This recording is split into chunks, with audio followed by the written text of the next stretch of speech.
Last time આપણે યોગશીલ polymerisation જોયું, એના ઉદાહરણો જોયા. પોલીવિનાઇલ ક્લોરાઇડ, ટેફલોન, પોલીઇથિલિન આ બધા યોગશીલ પોલિમર્સ છે. યોગશીલ એટલે ચેઇન ગ્રોથ પોલિમરાઇઝેશન, મતલબ કે એકવાર પોલિમરાઇઝેશન સ્ટાર્ટ થાય પછી સ્ટોપ ન થાય, કન્ટિન્યુ થયા રાખે, નાના સાદા અણુઓ મુક્ત થાય નહીં. આજે આપણે પોલિમરાઇઝેશનનો બીજો પ્રકાર જોઈશું, તબક્કા વૃદ્ધિ પોલિમરાઇઝેશન, સંઘનન પોલિમરાઇઝેશન. સંઘનિત થવું, એકઠા થવું, એકથી વધુ પ્રકારના મોનોમર્સ મોટા ભાગે હોય છે જે એકઠા થાય અને નાના સાદા અણુઓ મુક્ત થાય અને પોલિમર બને. અહીંયા ફિક્સ હોય છે સંઘનન પોલિમરાઇઝેશનની અંદર પોલિમર્સ જ્યારે બને છે, પોલિમરાઇઝેશન થાય છે ત્યારે નાના સાદા અણુઓ મુક્ત થતા હોય છે અને જે જોડાનાર મોનોમર હોય છે એમાં એકથી વધુ ક્રિયાશીલ સમૂહો હોય છે. આ એકથી વધુ ક્રિયાશીલ સમૂહો જે છે ને એ જ પોલિમરાઇઝેશન ગ્રોઅપ, ચેઇન ગ્રોઅપ કરાવે છે, ચેઇનની વૃદ્ધિ કરાવે છે. ઓકે, આગળ જોઈશું.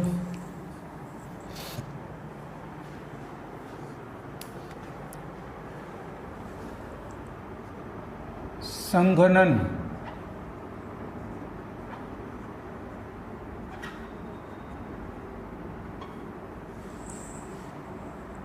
કોને કહીશું? જે પોલિમરાઇઝેશન દરમિયાન જે ભાગ લેતા મોનોમર્સ છે એમાં એકથી વધુ ક્રિયાશીલ સમૂહ હોય, એ બંને ભાગ લેતા હોય. 2 કે 3 ક્રિયાશીલ સમૂહો હોઈ શકે છે, એ બધા ભાગ લેતા હોય છે. પોલિમરાઇઝેશનમાં મિનિમમ 2 ભાગ લેવો છે. એક જ અણુમાં રહેલા 2 ક્રિયાશીલ સમૂહ પ્રક્રિયામાં ભાગ લેવા જોઈએ. બીજું, પાણી, એમોનિયા, HCl, મિથેનોલ, પાણી, એમોનિયા, HCl કે મિથેનોલ જેવા નાના સાદા અણુઓ મુક્ત થતા હોય છે. આ પોલિમરાઇઝેશન પ્રક્રિયાને મેઇન વસ્તુ એ જ છે કે ગમે તેટલી વખત સ્ટોપ કરીને રીસ્ટાર્ટ કરી શકો છો. એટલે તો આને સ્ટેપ ગ્રોથ પોલિમર્સ કહેવાય અને પ્રક્રિયાને સ્ટેપ ગ્રોથ પોલિમરાઇઝેશન. તો આ સ્ટેપ ગ્રોથવાળું છે એટલે ગમે તેટલી વખત રીસ્ટાર્ટ થશે. ત્યાર પછી જોઈએ સંઘનન પોલિમર. આ પ્રક્રિયાથી જે બને છે એ સંઘનન પોલિમર્સ છે. એના ઉદાહરણ જોઈએ તો એમાં સૌથી પહેલું ઉદાહરણ છે પોલીએમાઇડ.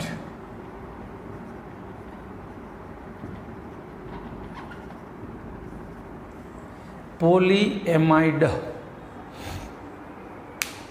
2 પોલીએમાઇડ ભણવાના છીએ. પોલીએમાઇડ વર્ગના 2 મુખ્ય પોલિમર, નાયલોન 6,6 અને નાયલોન 6 બંને જોઈએ. તો એનો પહેલો પોલિમર જોઈશું, નાયલોન 6,6. બનાવટ આપણે જોઈ ગયા છીએ આમ તો ફોર્મલી એકવાર શરૂઆતમાં. NH2 CH2 6 વખત NH2, હેક્ઝામિથિલિન ડાયએમાઇન HMDA પ્લસ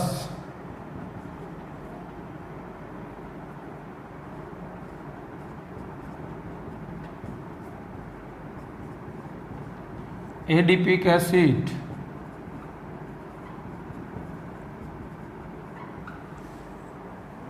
આમાંથી પોલિમરાઇઝેશન થાય. અહીંથી H અને આનો OH દૂર થાય પાણી અને આમાંથી પોલિમર બનશે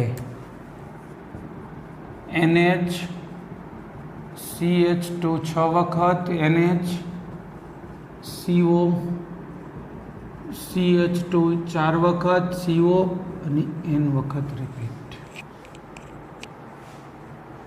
આ N ને પોલિમરાઇઝેશન અંશ કહેવાય. આ જે ભાગ વારંવાર રિપીટ થાય છે એને આવર્તનીય એકમ કહેવાય.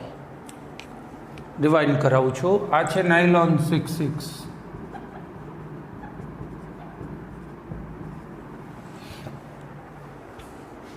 નાયલોન 66 આને પોલીએમાઇડ વર્ગનો પોલિમર કહેવાય, કારણ કે આ એમાઇડ ગ્રુપ છે. જો CONH again amide group repeat થાય છે એટલે પોલીએમાઇડ વર્ગનો પોલિમર કહેવાય.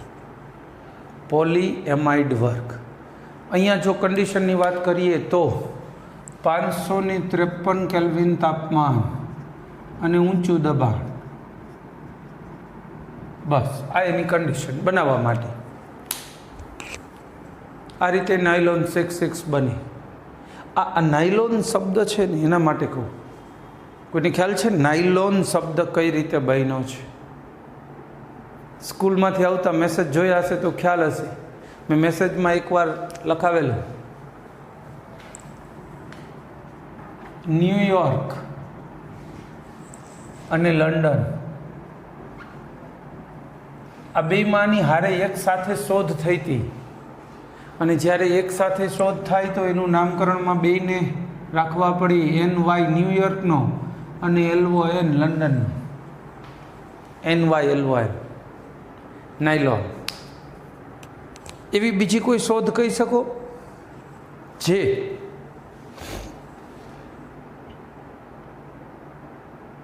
બે જુદા જુદા વૈજ્ઞાનિકોએ કરી હોય ને બંનેનું નામ સામેલ કર્યું હોય પદ્ધતિના નામમાં?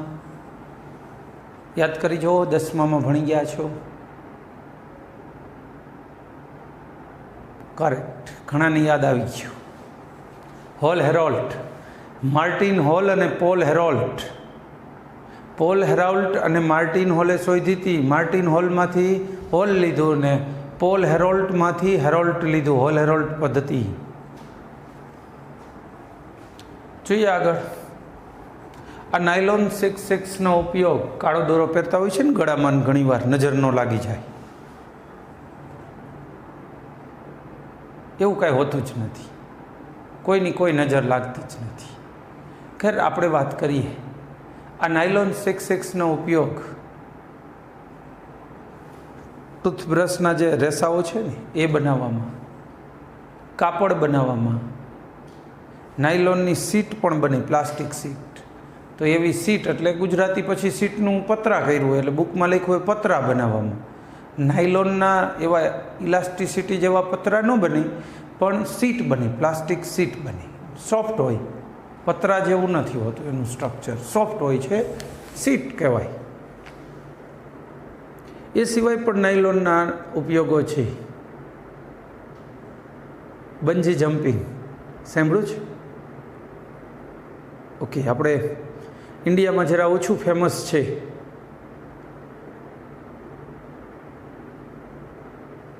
કારણ કે ઇન્ડિયામાં અત્યારે તમે ટ્રેન્ડ જુઓ ને આખા ઇન્ડિયાનું, બધા એક જ બાબત, ભણવું ને કમાવું, બસ એ જ પ્રવૃત્તિમાં રત છે. સાહસિક પ્રવૃત્તિ, કંઈક નવું કરવાની પ્રવૃત્તિ ઘણી ઘટી ગઈ છે. આ એક બંજી જમ્પિંગ સવાલ નથી, પણ ઓવરઓલ બધી પ્રવૃત્તિઓમાં માણસો કરિયર સિવાય બીજું ઓછું વિચારે છે. બાકી બંજી જમ્પિંગ શું છે એની વાત કરીએ, કારણ કે આપણે અત્યારે જરા ટોપિક સાથે જોડાયેલા રહીએ. નદી ઉપર એક મોટો પુલ હોય તો એ પુલમાંથી દોરડું બાંધી કમરે અને કૂદી પડે, પણ એ દોરડાની લંબાઈ એટલી ન હોય કે માણસ નદીમાં પડી જાય, ઓછી હોય, એટલે વચ્ચે રહી જાય, ઝટકો લાગે શરીરને. હવે શરીરને જ્યારે ઝટકો લાગે ત્યારે દોરડા નહીં લાગે છે, અને દોરડું જો સાદું હોય તો તૂટી જાય, સૂતરનું ન ચાલે. સૂતરનું દોરડું હોય તો નાયલોનના દોરડા કરતાં ડબલ જાડું હોય તો એ ઝટકો ન સહન કરે, આ સહન કરી શકે. એનું કારણ છે આમાં ઇલાસ્ટિસિટી છે, રબરની જેમ ઇલાસ્ટિસિટી છે. મોટો ઝટકો લાગશે તો દોરડું થોડું ખેંચાઈ જશે, વળી પાછું એડજસ્ટ થઈ જશે, તૂટી નહીં જાય. એટલે બંજી જમ્પિંગ, ટૂંકમાં માઉન્ટેનિયર્સ જે લોકો પર્વતારોહકો વગેરે હોય એ જે દોરડાઓ લઈ જાય એ નાયલોનના હોય, એનો વિશેષ ઉપયોગ છે. એ સિવાય ટાયર કોડ, આપણી બુકમાં નાયલોન 6માં જ લખેલું છે ટાયર, પણ આ નાયલોન 66 પણ ટાયરમાં વપરાય છે. ટાયર કોડ એટલે ટાયરની અંદર જે દોરા હોય છે એ. આપણે જોયું હશે કોઈ પણ ટાયર હોય ને તો ઘસાઈ જાય ત્યારે દોરા દેખાઈ જતા હોય, તો એ નાયલોનના દોરાઓ હોય છે. રબર પણ ઇલાસ્ટિસિટી ધરાવે અને નાયલોન પણ ઇલાસ્ટિસિટી ધરાવે. એટલે ઇલાસ્ટિસિટી માટેથી એના દોરડા વપરાય છે, એના દોરા વપરાય છે. નાયલોન શા માટે ઇલાસ્ટિસિટી ધરાવે છે? તો કે ઇલાસ્ટિસિટી માટે શું છે કે ઇન્ટરનલ અણુ વચ્ચે કોઈક આકર્ષણ હોવું જોઈએ. આમાં છે હાઇડ્રોજન બોન્ડિંગ. જો આ નાઇટ્રોજન છે એ બીજા અણુના આવા જ હાઇડ્રોજન સાથે હાઇડ્રોજન બનાવશે, આ ઓક્સિજન પણ બનાવશે. તો આ O અને NH બંને હાઇડ્રોજન બંધ બનાવતા હોવાથી અણુ વચ્ચેનું આકર્ષણ બળ રહે. એના કારણે એને ખેંચ્યા પછી છોડી દો એટલે એ મૂળ પોઝિશન ધારણ કરે. ઇલાસ્ટિસિટી સારી એવી હોય છે નાયલોનમાં, એના કારણે જ આ બધે વપરાય છે. ત્યાર પછી પોલીઅમાઇડ વર્ગનું બીજું પોલિમર નાયલોન 6.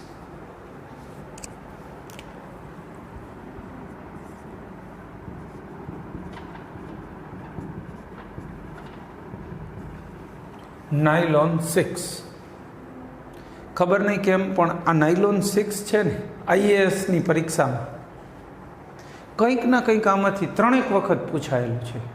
આ એક પર્ટિક્યુલર આ એકમાંથી જ. કેપ્રોલેક્ટમ એનું રો મટીરિયલ છે. કેપ્રોલેક્ટમ નામના અણુમાંથી નાયલોન 6 બનશે. ઉપયોગ એના ઓલમોસ્ટ નાયલોન 6 જેવા જ છે, થોડોક ફરક ખરો, ઇલાસ્ટિસિટી થોડી ઓછી હોય.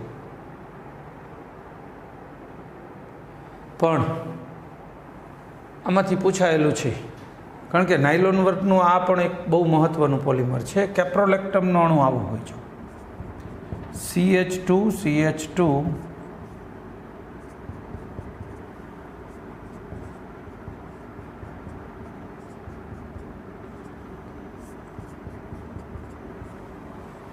એક, 2, 3, 4, 5, 6 કાર્બન અને 1 NH. આ કેપ્રોલેક્ટમ છે.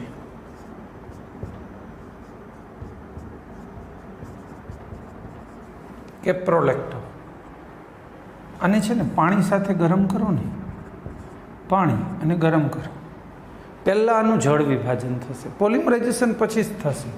અહીંથી ક્રેક થશે, CO ને OH મળશે એટલે COOH થઈ જાય પાણીમાંથી, અને પાણીનો એક H આને મળી જશે.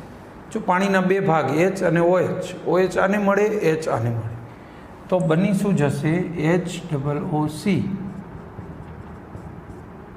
CH2 NH2. કેપ્રોલેક્ટમનું જળ વિભાજન થઈ ગયું. આને એમિનો એસિડ કહેવાય. એમિનો ગ્રુપ છે ને એસિડિક ગ્રુપ છે. હવે આનું પોલિમરાઇઝેશન થશે. આનું પોલિમરાઇઝેશન બીજા કેપ્રોલેક્ટમના અણુ સાથે.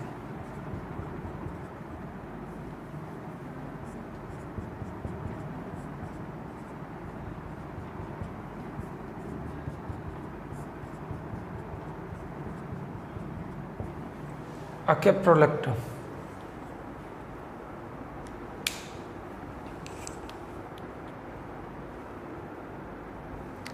તો આ બંને અણુઓની પોલિમરાઇઝેશન પ્રક્રિયા થઈને જો આનો એક H આ NH ને મળી જાય, અહીંથી ક્રેક થઈ જાય, CO થી ત્યાં જોડાઈ જાય ને છેડે પાછો NH2 બની જાય.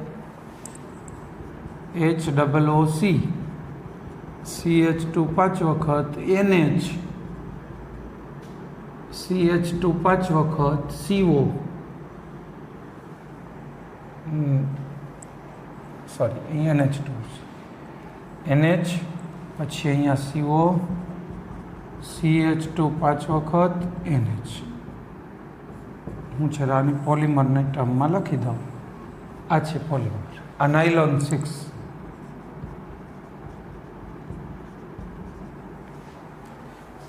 આ પણ કાળા દોરા બનાવવામાં વાપરી શકાય પણ જનરલી નથી વપરાતો હોતો. આ નાયલોન 6 છે ને એ આપણી બેગ હોય ને, સ્કૂલ બેગ, એમાં જે ઓલા બેલ્ટ હોય એના, એની ઇલાસ્ટિસિટી ઓછી દેખાય આવે. ટાયર કોડમાં વપરાય, વસ્ત્રો બનાવવામાં વપરાય. નાયલોન બંને વસ્ત્રમાં તો બે વપરાય છે. દોરડા બનાવવામાં જેમાંથી વસ્ત્રો બનશે એટલે ઓફકોર્સ દોરી દોરડા એ તો બનવાના જ છે, એમાં વપરાય છે. આ નાયલોનની એક બીજી ખાસિયત છે, ચમકદાર સપાટી, સ્ફટિકમય નેચર, ક્રિસ્ટલાઇન નેચર. કારણ કે અણુ વચ્ચે હાઇડ્રોજન બંધ બનતા હોવાથી આંતરઆણવીય આકર્ષણ બળ જેમ મજબૂત બને ને કોઈ પણ અણુઓમાં આંતરઆણવીય આકર્ષણ બળ જે મજબૂત બનશે અણુઓ વધુ નજીક આવશે, સપાટી પ્લેન બનશે ને ચમકદાર બનશે, એટલે આની સપાટી ચમકદાર હોય છે. તો આ ચમકદાર સપાટીવાળો નાયલોન 6 હોય છે. રેડી?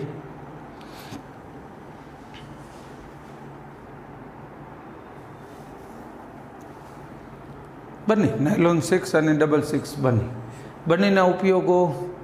બેલ્ટ આનો એક બીજો, આ નાયલોન 6 બહુ મજબૂત બેલ્ટ આના બને હો. આપણે સ્કૂલ બેગમાં આ બેલ્ટ કીધા મેં તમને, પણ તમને ખબર હોય તો ક્રેન ઓલી હેવી વસ્તુઓને ઉઠાવવા માટે બેલ્ટ વાપરે છે, ખબર છે? 4, 5, 10 ટન સુધીનું વજન હોય ને તો સાંકળ ચાલે, એનાથી વધુ વજન હોય ને તો સાંકળો નથી વપરાતી, કારણ કે પછી જે સાંકળ વાપરવી પડે ને એનું વજન પાછું 1 ટન એડ થાય. એના કરતાં બેટર છે કે બેલ્ટ વાપરે, અને બેલ્ટ પાછો સાંકળ કરતાં વધુ મજબૂત છે, લોખંડ કરતાં મજબૂત છે. આના રેસાઓ, રેસાની મજબૂતાઈ નક્કી કરવી હોય ને તો કાળો દોરો હોય ને આમ રિવર્સ આમ આંટો ઉખેડો, ઘણા રેસાઓ દેખાશે.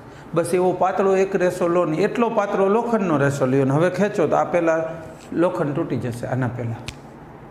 એટલે લોખંડની મજબૂતાઈ આના જેટલી થઈ નહીં. લોખંડ નબળું સાબિત થયું, આ વધુ મજબૂત છે.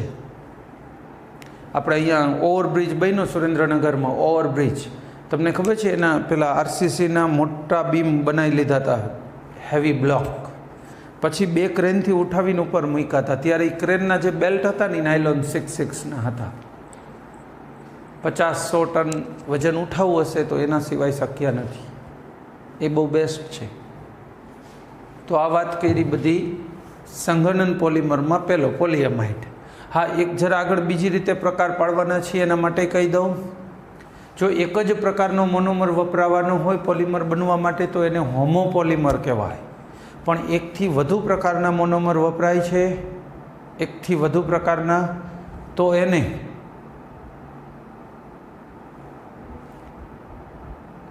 કોપોલિમર કહેવાય. કોપોલિમર. તો આ કેવા પ્રકારના પોલિમર છે જુઓ, 1 ને 1 2 મોનોમર એટલે કોપોલિમર. અહીંયા પણ 2 મોનોમર, આ મોનોમર છે પણ એમાંથી પહેલાં આ બને છે. હવે આ બેયની પ્રક્રિયા થાય છે જો પોલિમરાઇઝેશન માટે, તો આ બંને મોનોમર્સ છે, તો આ કોપોલિમર છે. સંઘનન પોલિમર વર્ગના ઓલમોસ્ટ બધા જ કોપોલિમર છે. જોઈએ આગળ. આ એક નાયલોન પૂરું થયું.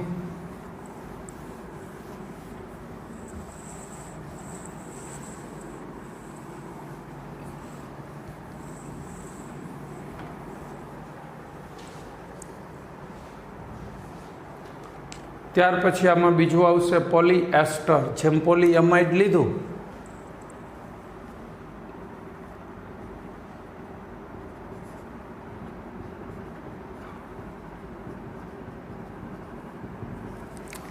પોલિએસ્ટર. પોલિએસ્ટરનું એક સૌથી ઉપયોગી, વર્લ્ડ વાઇડ લેવલે સૌથી ઉપયોગી અને બહુ મહત્ત્વનો પોલિમર ભણીશું, ટેરિલિન અથવા ડેક્રોન. એ પોલિમર છે ટેરિલિન અથવા ડેક્રોન.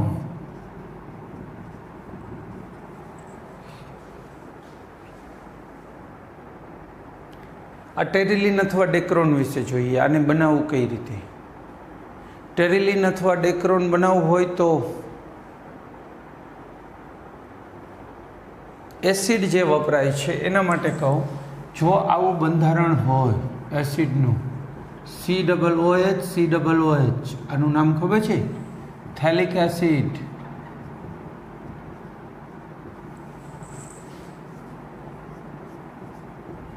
COOH COOH અને આઇસોથેલિક એસિડ.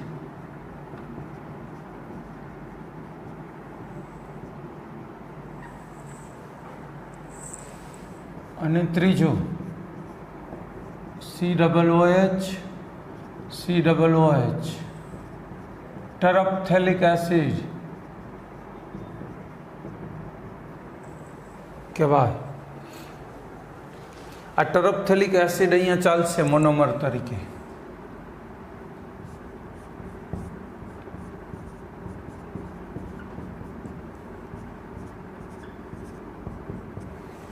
આ છે ટરફથેલિક એસિડ.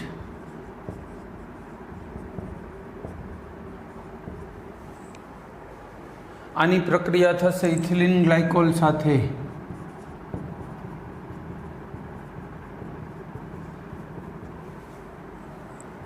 ઇથિલિન ગ્લાયકોલ 11માં વાત થઈ ગઈ હશે, મેં તમને કીધું હશે. આમાંના કેટલાક લોકોએ આ ચાખ્યો હશે? યસ કે નહીં? વિચારી જુઓ. ચાખવું તો જોઈતું હતું, કારણ કે દુનિયાની તમામ ટૂથપેસ્ટનો મુખ્ય ઘટક આ છે. જે ચાસણી જેવું ઘટ્ટ પ્રવાહી વપરાય છે ટૂથપેસ્ટ બનાવવામાં, જેનો ગળિયો સ્વાદ હોય છે, એ આ જ છે, ethylene glycol.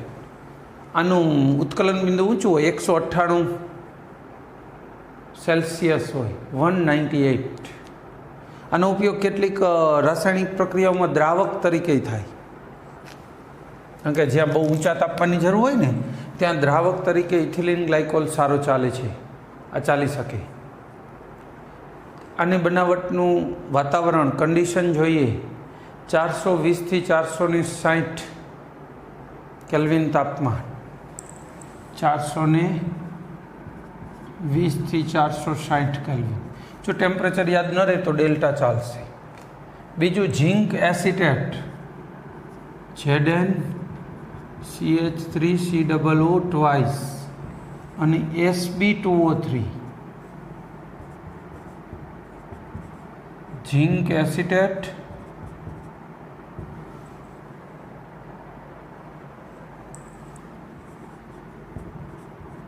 Antimony oxide, trioxide પણ કહી શકો, એની જરૂર પડશે. આમાંથી પોલિમરાઇઝેશન થશે. આ આલ્કોહોલ કહેવાય, OH ગ્રુપ, એટલે આલ્કોહોલિક ગ્રુપ છે. અને આ એસિડિક છે. એસિડ ને આલ્કોહોલ વચ્ચે પ્રક્રિયા થાય તો આપણને ખબર છે, પ્રક્રિયામાં એસિડનો OH વપરાય, આલ્કોહોલનો H જાય, પાણી બને. N અણુઓ પાણીના છૂટા પડશે અને પોલિમરાઇઝેશન થઈને આવી નિપજ બનશે.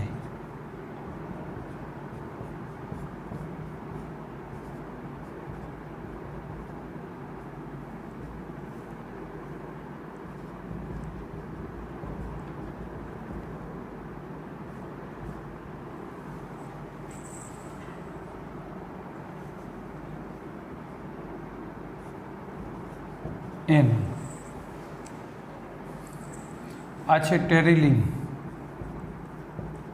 અથવા ડેક્રોન.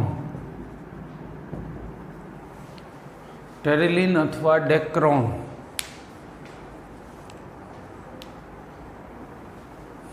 આનો ઉપયોગ ખૂબ જાજો થાય છે. આજની તારીખમાં તો કોને પહેલો નંબર આપવો ને એ જરા કન્ફ્યુઝન છે, પણ છતાંય આગલી રેન્કમાં ઊભું છે. શું કામ તમને સમજાવું. આ કપડાં પહેર્યા છે ને મેં, શર્ટ પેન્ટ, એ બધામાં ટેરિલિન છે. તમારા કપડાઓમાં ટેરિલિન છે. ટેરિલિનના રેસા અને સૂતરના રેસા બંનેને સાથે મળાવીને ટેરી કોટન બનાવે છે કાપડ. Terry cotton. અમુક રેસાઓ ટેરિલિનના સાથે અમુક કોટનના. ટેરિલિન કોટન, ટેરિલિન કોટન. કોટન છે ને એ સ્પંજી હોય, પરસેવો ચૂસે, સ્પંજી હોય. એના કારણે શું થાય કે કાપડ સ્કિન હારે ઘસાય નહીં, આપણને સ્કિનમાં ઇરિટેશન ન થાય, બળે નહીં, ઘસાય. ત્યાર પછી બીજો શું બેનિફિટ છે કે જે ટેરિલિન છે એ કલરને ફેડ ન થવા દે, ઝાંખો ન પડવા દે, કરચલીઓ ઓછી પડવા દે કાપડ ઉપર. એટલે આના ટેરી કોટનનું કાપડ અત્યારે શર્ટ પેન્ટના જે કાપડ કે તૈયાર શર્ટ પેન્ટ બજારમાં મળે છે એમાંના મોટા ભાગના ટેરી કોટન છે. ટેરિલિન પ્લસ કોટન એટલે ટેરી કોટન. હવે કાપડ તો વર્લ્ડ વાઇડ લેવલે સૌથી જાજુ વપરાતું કન્ઝ્યુમેબલ આઇટમ છે. એટલે કહું છું કે આનો વપરાશ ખૂબ જાજો, ધાર્યા કરતાંય ઘણો ખૂબ વધારે. બીજું આને બનાવવા માટે મેં તમને કીધું કે ટરફથેલિક એસિડ. હવે ઘણી કંપની શું છે, આ રેસાની લંબાઈ પરફેક્ટ નથી બનતી, થોડી શોર્ટ બને છે. કાપડ મજબૂત ને બહુ સારી ક્વોલિટીનું બનાવવું હોય ને તો અહીંયા ડાયમિથાઇલ ટરફથેલેટ લેવાય. પહેલાં આનું મિથિલેશન કરી નાખે, H કાઢીને CH3 આવી જાય બે બાજુ, પછી પ્રોસેસ કરે, અહીંયા મિથેનોલ દૂર થાય અને ટેરિલિન બને. સ્ટ્રક્ચર કોઈના બદલતા નથી, ખાલી અહીંયા બે મિથાઇલ આવે એટલું જ. પાણીના બદલે મિથેનોલ આવે, પણ પછી એના રેસાની લંબાઈ વધી જાય છે, મજબૂતાઈ ખૂબ સારી થાય અને એના ઉપયોગો વધુ સાચોટ બનાવી શકાય, કાપડમાં ને એમાં વધુ સારું ચાલે. ઓકે, ત્યાર પછી એના ઉપયોગિતાની વાત કરીએ. ટેરિલિન અથવા ડેક્રોન ક્યાં ઉપયોગી થશે? આના ખૂબ જ સારા ઉપયોગો છે. સલામતી હેલ્મેટ પહેરી છે ને વર્ષો પહેલાં મહારાણા પ્રતાપને, એમના હેલ્મેટ જોયા છે? જોવા જવા જેવું. રાજસ્થાન લોખંડના ટોપા જ, એના ઉપર કંઈ કદાચ તલવારનો ઘા પડે તો એ તૂટે નહીં એવા. એ તો રાજાને જે મેઇન હોય ને સૈનિકો, એ લોકો આ વાપરે ટોપા, પણ એના સિવાયના તમે જુઓ ને સૈનિકો, એ બધા તો લોખંડની જાડી તાસડી મૂકીને માથે પાઘડી બાંધે, એવા વાપરતા હતા. ખેર, જ્યાં સુધી આનો સવાલ છે હેલ્મેટનો, તો અત્યારે પ્લાસ્ટિક હેલ્મેટ્સ મેક્સિમમ વપરાય છે. પ્લાસ્ટિક હેલ્મેટ્સ, એ પ્લાસ્ટિક હેલ્મેટની અંદર રેસાવાના હોય છે. ટેરિલિનના કાપડના કેટલાક પડલે ભેગા કરી એના ઉપર અન્ય પ્રકારનું પોલિમર લગાવતા જાય અને ભેગા કરતા જાય, પછી એને ગરમ કરીને ચોંટાડી દે એટલે એ હેલ્મેટ બને, ચોક્કસ આકાર સીધો મળે. આ સલામતી હેલ્મેટમાં બુલેટ પણ લાગતી નથી અને માથાને સલામતી આપે છે. એ સિવાયનો ઉપયોગ કાચને પણ બુલેટ પ્રૂફ બનાવવામાં, મજબૂતાઈ વધારવામાં થાય છે.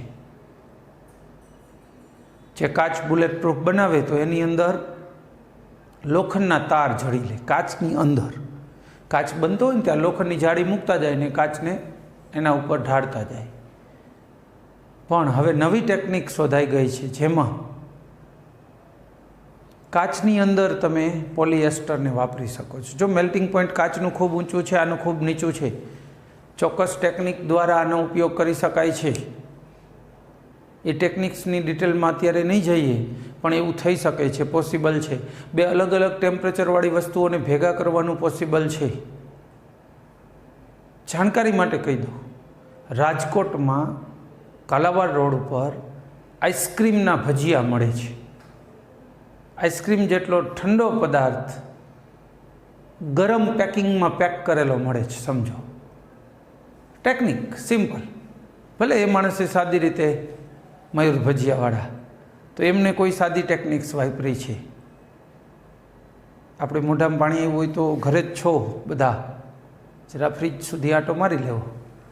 ખેર, આ જે ટેરિલિન છે એનો ઉપયોગ એવો થઈ શકે છે, એની અંદર જડી શકાય છે. ભલે ટેમ્પરેચર ડિફરન્સ હોય, બંનેના melting temperature, boiling temperature different હોવા છતાંય એકાબીજામાં જડી શકાય છે. આવી ટેકનિક્સ અત્યારે બહુ કોમન છે ઇન્ડસ્ટ્રીયલી. ઓકે, તો આજે આપણે આટલું પોલિએસ્ટર સુધીનું રાખીશું, પણ બી કેરફુલ. જેટલું ચાલતું જાય છે દરરોજના દરરોજ એટલું પાકું કરો, તૈયાર કરો. મેં જો આજે જાણી જોઈને બહુ ઝાઝા સમીકરણો નથી લીધા, 3-4 સમીકરણોની સાથે એને લગતી માહિતીઓ છે. દરેકમાં કંઈકની કંઈક છે તે આ રીતની માહિતી અહીંયા રાઈટ સાઈડે આપતો જતો હોઉં છું. તો તમે આ વસ્તુઓને બરાબર તૈયાર કરો.